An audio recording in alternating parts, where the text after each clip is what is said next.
It's A-level mathematics. We're going to be doing chapter 7, differentiating products. So first thing I'm going to give you the sum rule. So sum rule is when we go through this, when we have two things like this, these would be two terms, then we would just take the derivative of the first one plus the derivative of the second one. Okay, this is what we have been doing up until this point.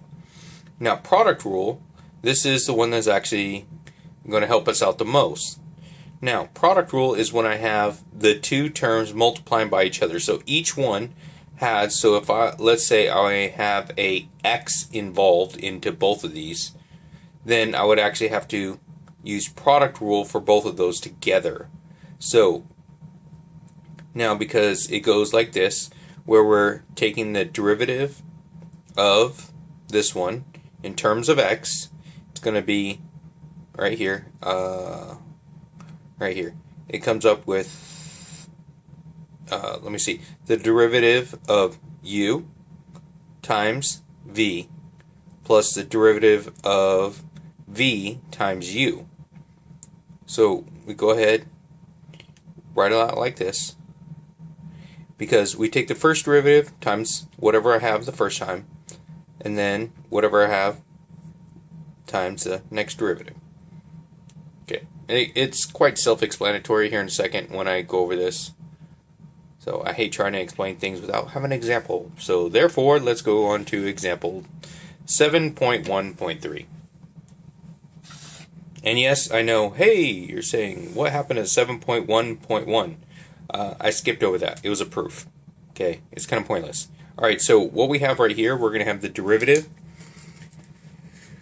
I'm going to take the derivative, so I'm going to say of this one is going to be d over dx equals, now I'm going to take the derivative of, so it's the first one, it's derivative of this one right here, so it's going to give me 3x squared times whatever we have, so right here that stays the same, so it's going to be sine x plus just u, whatever I have right there, x cubed times the derivative of the sine x, so derivative of sine, so if sine's here, it goes down to here, so that gives me a positive cosine.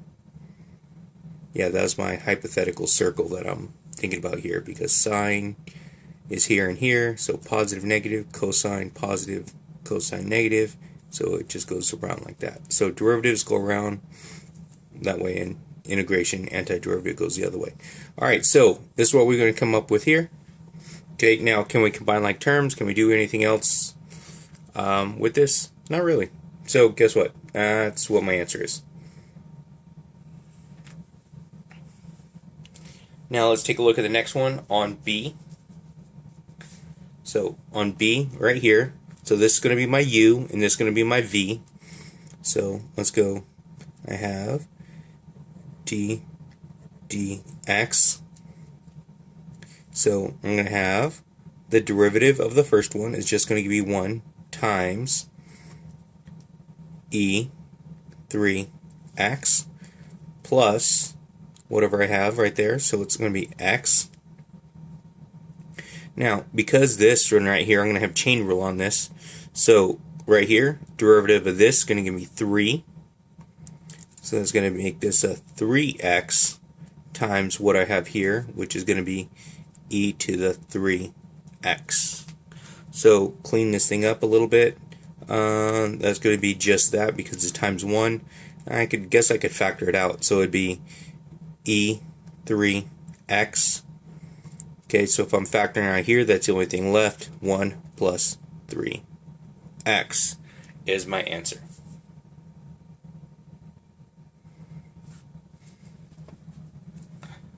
Now, let's take a look at C. Now, you look at C, C looks like it's going to be a little bit hairy. Guess what? It is. So, for this one right here, I'm going to have, see, dx. So, derivative of this one, because I got two chains, so this one I have a chain rule on top, okay, I have to do that power. Then I'm going to have to do the same thing over here on this one again. So first thing, to do this derivative, it's a chain rule.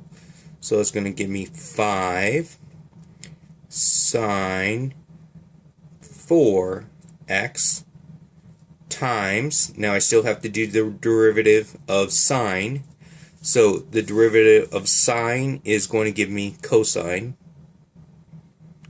x times what I have over here, because that's my v, because I have my u here and my v here, and that's going to be cosine 3x plus, now, okay, if this is my u, so I just leave my u, so my u stays what it is, so it's going to be sine 5, okay, like that, sine to the 5th of x, okay, so now times, chain rule on this, it's going to give me times 3 cosine squared x. Okay, so that's going to take care of the power there. Now we have to do the cosine. So the derivative of cosine is negative sine x. So now I've gone through, I did all my derivatives, I did all that, now I have to put it together and try and clean it up. So over here, on this right here, cosine, cosine, that's going to give me cosine to the 4th.